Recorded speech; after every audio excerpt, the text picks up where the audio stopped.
Welcome back to another episode of the Canon on the Boomer Buzz channel. I'm your host, Terry, and today talking about the Snyderverse, restore the Snyderverse. Now, okay, we got the Snyder cut of Justice League, and that's cool. Had that discussion many times. People online, I should say, are funny. That's all I'll say about it. But we got it. And so now, and actually before that even came out, like when it was announced, people immediately start asking, whoa, what if it's so good? What if everybody loves it? Are we going to get the Snyderverse back? So people have been asking this question for a while, and that has been answered many times. And so, I think yesterday or a few days ago, whatever, one of the top execs came out and said that they are not restoring the Snyderverse, that this is kind of it. That's kind of it. And to which a lot of people are going crazy, and I just don't understand it whatsoever. A lot of people are going crazy. Like, what do you mean? Like, I'm like, what do you mean? Y'all obviously don't pay attention. They said when they announced it that it was a one-time event. I forgot whatever the head or the chairperson of Warner Media, whatever the position is, the person that did this quote, they are newer because the original person that was the chairperson when they announced this had to step down rumors are because of how much they spent on the Snyder cut. But either way, early on he said this is a cul-de-sac, like in the DCU. This ends here. There's nothing else. Zack Snyder himself said that, I wouldn't say that he said he wasn't interested, but he said that as of now, there's no other plans outside of this. He said, this is more than I could have even expected, that I ever thought would happen. That's what everybody in the area of the industry has said. This is more than we ever expected. And maybe because we're in the social media world and people like crying online and cancel culture, they think they have more power than they actually do. And they're used to, or they think they're entitled to get things. Maybe that's why people don't really understand the magnitude of this. This is unprecedented. It has never happened. And I wouldn't say it's never going to happen again, but it has never happened to this point. And so what you got with the Snyder cut is gigantic. And the more I think about it, is a little bit of I wouldn't say a mistake, but at least an interesting thought that they did it. So with that being said, you have the execs at Warner Brothers. You have Zack Snyder himself. Everybody telling you that this was it. That there was going to be nothing else. And so then it comes out and people are going crazy. And I'm like, well, number one, you haven't paid attention. Number two, there's so much talks about how much of a success it was. Now, I haven't looked at the exact reports, but I can tell you with 100% certainty that most of these or all of these streaming services don't really release all of their data. They tell you stuff like Disney Plus, it might have been a day or so ago, saying Falcon and Winter Soldier is our highest viewed debut. Are they going to show you all the numbers? Possibly for the debut. But are they going to show you like all their active numbers? No, they're not. Netflix don't release that crap. They don't tell you. They just report out what they want to report out.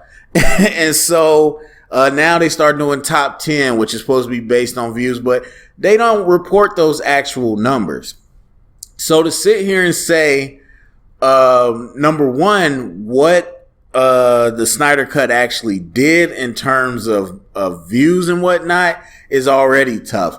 But even if you did have it, and again, they might have released those numbers, but even if you did, you can't equate it to box office. And that's one of the biggest challenges that everybody's trying to navigate. And Netflix really has been trying to navigate their entire time. Now, obviously I don't work at Netflix, so I don't know what they really look at as indicators.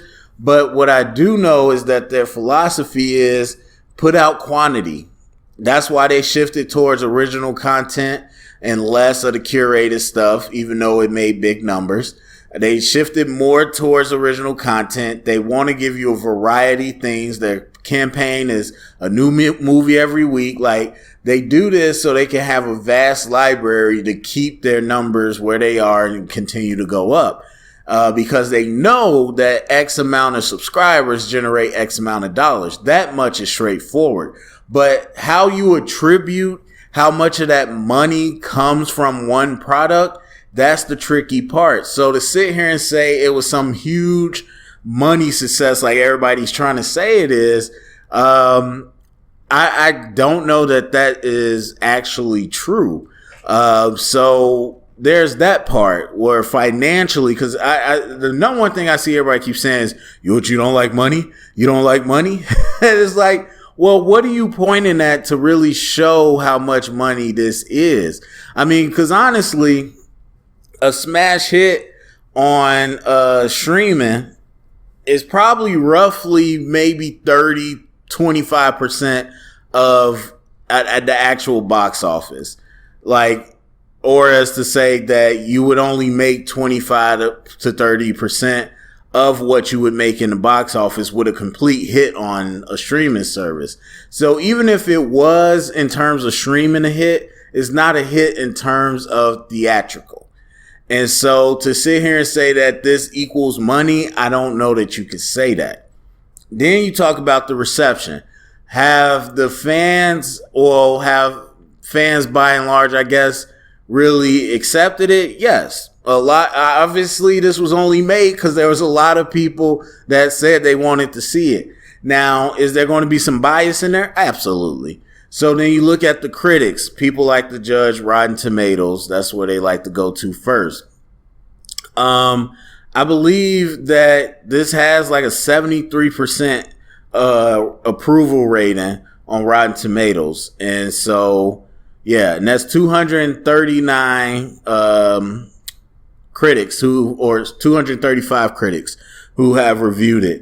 And so it's sitting at 73%. Now, I'm not going to go all into the Rotten Tomatoes and, the different issues with those numbers. But when we're looking at a common scale of Rotten Tomatoes, this isn't super highly ranked. This is not super highly ranked in the DCU. This is not super highly ranked in the comic book movie area.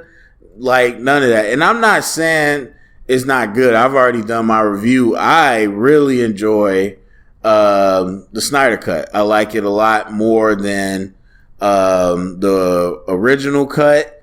I've been a fan of pretty much every DC movie that has come out. Not all of them, but the vast majority. So while a lot of people aren't big fans, I am. So I think it's good. But when we're just talking strictly about the arguments people are making, it doesn't really hold up. You got Birds of Prey, the fantabulous emancipation of one Harley Quinn, has a 78%.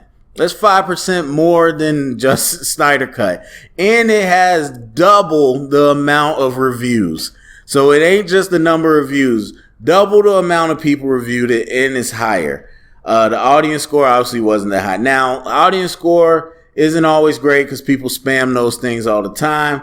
And so, again, looking at the critics who are obviously biased but supposed to be less biased, this isn't even a highly scored movie. So this whole idea of financial success, of the critics' success, it ain't bigger than Aquaman. It ain't bigger than Wonder Woman. It ain't those movies. So there's that part. And then on top of all of that, even if you could substantiate that, they've already put money and started into their next projects. Like, yes, they didn't reboot it. Now, if they reboot it again, that would be a different conversation.